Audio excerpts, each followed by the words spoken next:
What's up YouTube, I'm just another guy and welcome back to my Rise to Fame. So here we are now, second full season with Wuhan. We're just starting, we're about 4 games into the league season, but I'm going to of course go through first, due to being the off season, we're going to go through the transfers. So you knew about a little bit that was going on last time in terms of ins. You pretty much knew what majority outs were going to be. You know, a lot of people were released, as you already know. We sold someone to Chokwin.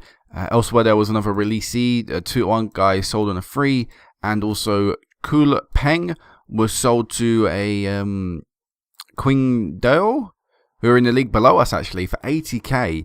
They picked him up for, which is obviously a massive fee to pick up. This guy's all right, you know. He played well for us last year, but I thought we could get someone better. You know, I always thought we could, and that's why I sold him. And you know, because of his good year last year, we ended up getting a lot of money off of him. And you know, we're in financial trouble. It's gone down by $1 million since I last left you off, and that was only a few months ago. So we're in a poor situation. Even though it's just 80k, it's still 80k that can help. But let's go to the end. So you already know about the top 2, so I'm not going to run through them. Next guy we got in was Jin. I can't pronounce this guy's surname, but he's a 27-year-old Chinese centre-back. I just felt we needed more depth in the centre-back position. We only had 2 centre-backs, so this guy coming in is just the third-choice centre-back, another good option on the bench as well. Yet to make an appearance for the team, although he will be in the future, because Anas Bani Yasin has picked up an injury which will keep him out for just over a month. So this guy will be getting his debut in the next match. No live com today again, sorry guys.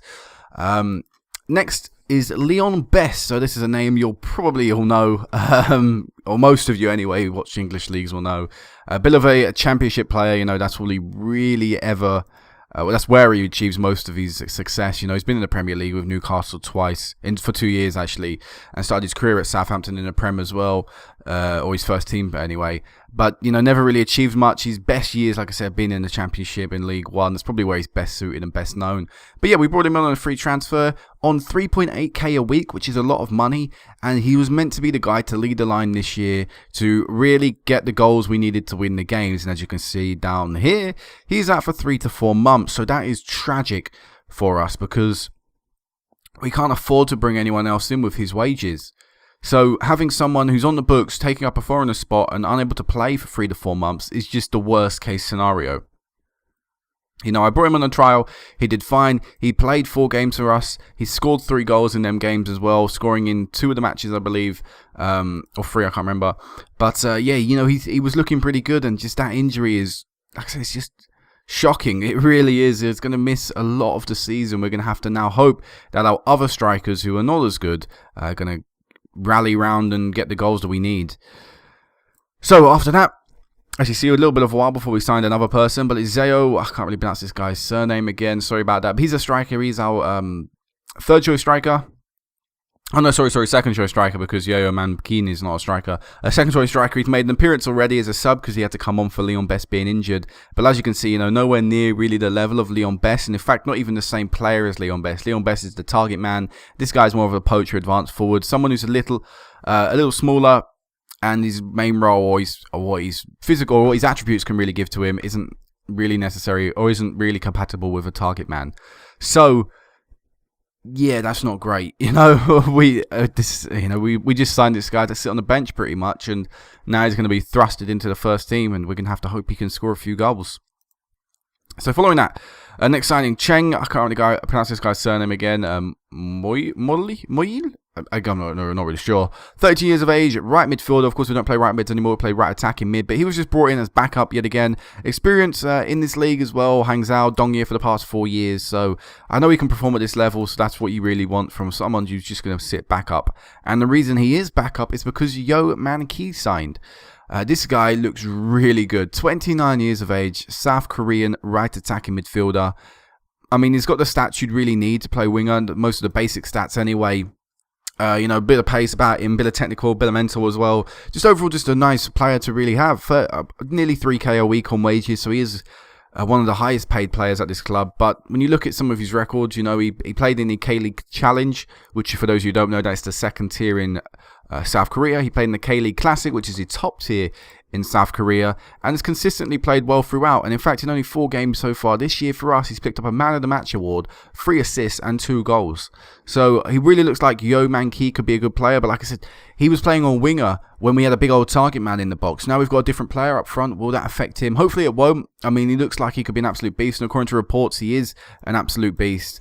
So, we're just hoping to see that, hoping that he'll continue to play well and continue to churn out assists and goals and help the club.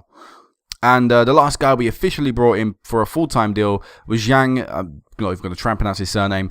Just another man to really add to the squad. Can play anywhere pretty much in the attacking third, which just benefits us. He's just a backup player. No real need to go too much into him. Has played in this division for a long time as well. Played pretty well last year for Henan as well. So again, that's what you really want in a backup player. Someone who's proven at this level and can put in performances if need be. So that's good for us. And the last guy is a loanee, Zhang Quang, I believe, Quang, not really sure. 17-year-old goalkeeper, and he's absolutely shocking. Don't get it wrong, I didn't sign this guy because he's going to be a first-team player. Again, it was backup. We honestly got our wages so small, I had to just loan in a backup goalkeeper. And he's not even very good. He's not even good compared to our players. But I thought, you know what, we could use an extra goalkeeper on the bench. Let's loan in one for free. So yeah, those are the transfers. And like I said, it's a real shame Leon Best got injured because he could have been, he could have got 20 plus goals in this season. I'm not even I think that was what I was thinking anyway when I signed him. Definitely get 20 plus goals. He's really, really good for this level. Will tear up the defenses. And, he'd already got 3 out of them possible 20 plus, and he'd only played 4 games. There was no doubt in my mind he was going to be an absolute beast goal scorer. And with Yo Man Ki on the right, and Zhang Long, on the left, I felt we had 2 brilliant wingers supplying him with good crosses and good chances to get the goals he needed. And, the fact that he's out for so long is just really heartbreaking, really. And Bani Yassin as well is out for, over a month. So we're not really having the best of luck so far with injuries. And our fixtures have not been particularly great either.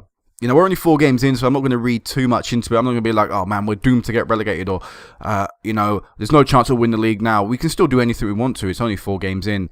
But to start off, we lost 4-3 to Jingsu, and we continued our poor defensive display from last season. We found ourselves 3-0 down before the hour mark. Before the 50th minute mark, I should really say. It's more of a better perspective. We did get one back in the 55th minute and the 59th minute to put it 3-2, but even that wasn't enough of an incentive for our team to go out there and look for the winner and, just be stronger defensively as a unit. As they scored in the 60th minute, put it 4-2, and at that point I knew it was pretty much game over. To go from 3-0 down, you'd be like, yeah, you're lucky to get anything out of the game. But to be at 3-2, you go, yes, this is your chance. You could, we scored quick succession as well, goals. I was like, yes, this is going to be us to go out and win. Pretty much straight away from kickoff, or get a draw anyway. And then straight away from kickoff, they scored another goal. Just not really good enough. And Leon Best did get on the score sheet as well as well as Anas Bani Yassin as well, getting on the score sheet on both their debuts. So encouraging signs going forward, but still pretty shocking defensively. Following that, we won 4-1. This time, scoring enough goals to beat the opposition. Yo Man Ki is getting 2 goals. Leon Best as well getting 1. But Yo Man Ki was pretty much the man of the match in this performance. He was the main man for our team, creating as well as scoring, which is exactly what you want. And we did deserve to win, maybe not by the margin we won, but poor performance from them defensively meant that we could capitalise on it. Then went back to losing as we lost to Beijing 2-1, and this is a game I feel hard done by. I feel coming out of it that we deserved more than we got. But when you concede 2 goals, and you find yourself 2-0 down, you can sometimes be like, well, you shouldn't put yourself in that position if you feel you should get more out of the game. And it wasn't particularly great from us defensively. Yuho, I'm not too sure again, in defence, he let us down, as well as Yang Teo, our left back, he let us down. So people letting us down in defence cost us the match, and despite Leon Best's best effort and 3 goals in 3 games, it wasn't enough to get us any points out of the match. And then in the most recent match against Yongchang, we drew 0-0. And Leon Best was the player injured in this match 20 minutes in, and you could sort of see his goal was missed because he'd continued to score in every single match. I'm sure if he'd have been on the pitch for the full 90 and not got injured, he'd have scored in this match as well. And, throughout this match, after Leon Best got injured, we sort of looked like we were lacking a leader up front, lacking that guy pushing the team forward. And that's what I think Leon Best would have brought to the side and did bring to the side in his few games. He was able to display it. So League table wise, it puts us in ninth, but like I say, we're not going to read too much into anything yet. We're only 4 games in. We've got 4 points. We're ninth, which if the season were to end tomorrow, I'd be pretty happy with ninth still, because we're still a team sort of trying to grow, trying to gel. Still a long time. We've signed quite a few players this year, quite a few players as well that are influencing the first team. In fact, new signing. You're a new signing as well. You're a new signing. And then, we've got you're a new signing. So we've got a lot of people in the first team who are new signings. That will take time to gel. That will take time to come together. Give us another maybe month. And then hopefully, we'll see a pick up at form. We'll see us jump up. And then maybe we'll try and push for the top half of the table again. But like I said, ninth is about where I'd be happy to finish. In terms of where we're predicted to finish, the board expect a respectable league position, which again to me reads about 11th, maybe 12th to 8th. Maybe that's respectable in my eyes. So in fact, where did they say right now? Are we achieving what we need to achieve? I don't really know how to find that out. But yeah, we should be fine. I don't think we're going to get relegated this year. We've got a pretty strong team, stronger than last year. Even with the 2 injuries we currently have, I still feel the team has got enough quality in it to get us up to around 9th or so.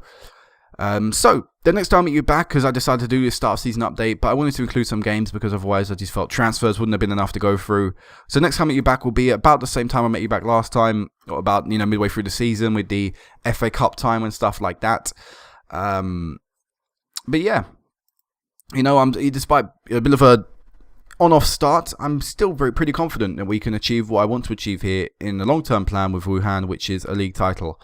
With myself, there is nothing I can really do. I mean, I could ask to go on a coaching course, but I know the answer is going to be no, because the board and the club always have to finance your coaching badges. So that don't really make sense. You earn money in the game, and coaches have the ability to go and earn and learn badges in their own time out of their own money. Now, why can't I? And like I said, you earn money. It's a feature in the game. People often moan about there's no point in the feature being in the game. There's no point in you earning a large wage or something. But when you're at, when you have no badge qualifications, the money you earn could be used towards that. And I don't see why it shouldn't be, why that logic shouldn't be in place. If you have a feature, the 2 features that could connect, make them connect. I don't know, that's my input. But yeah, there's nothing really more I can talk about. Next time I meet you back will be that mid-season update. Sorry if this seems a little short, if this is a little short. I'm not actually sure how long I've been recording for. But yeah, there wasn't really too much to go through. But I didn't want to, like I say, go mid-season and have all these transfers to go through, all these fixtures to go through, because I don't want to drag that a little bit too long. But either way, guys, until next time, peace out.